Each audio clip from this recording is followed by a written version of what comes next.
اور اب کچھ بات پاکستانی معیشت کے حوالے سے IMF کی جاری کردہ رپورٹ کی۔ حکومت کے مثبت اقدامات کے ثمرات، معاشی صورتحال بہتر ہونے لگی، ترقی کی شرح 2% رہنے کا امکان ہے۔ IMF نے تسلی بخش رپورٹ جاری کر دی۔ رپورٹ کے مطابق جولائی 2023 سے معیشت درست سمت پر ہے۔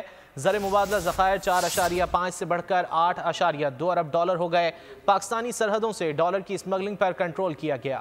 عسکری قیادت کی بہترین حکمت عملی، حکومت کی مثبت معاشی پالیسیاں، IMF کی پاکستان کے حوالے سے مثبت رپورٹ۔ عالمی ادارے کا کہنا ہے پاکستان کی معاشی صورتحال بہتر ہو رہی ہے، معاشی ترقی کی شرح 2% رہنے کا امکان ہے۔ زر مبادلہ ذخائر 4.5 سے بڑھ کر 8.2 ارب ڈالر ہو گئے۔ رپورٹ کے مطابق جولائی 2023 سے معیشت درست سمت میں ہے۔ معاشی بہتری کے لیے جولائی سے ستمبر تمام اہداف حاصل کیے۔ زرعی شعبہ قدر بہتر ہے، 5.1% کی شرح سے ترقی کر رہا ہے۔ پاکستانی سرحدوں سے ڈالر کی اسمگلنگ پر کنٹرول کیا گیا۔ عالمی ادارے کا مزید کہنا ہے پاکستان میں توانائی کے شعبے میں اصلاحات کی ضرورت ہے۔ بجلی کی پیداواری لاگت بہت زیادہ ہے، صنعتی شعبہ مشکلات کا شکار ہے۔ ٹیکس اور نان ٹیکس آمدن بڑھانا خوش آئند ہے، اس سے آمدن میں اضافہ ہوگا۔ رواں مالی سال بے روزگاری کی شرح 8% رہنے کی توقع ہے۔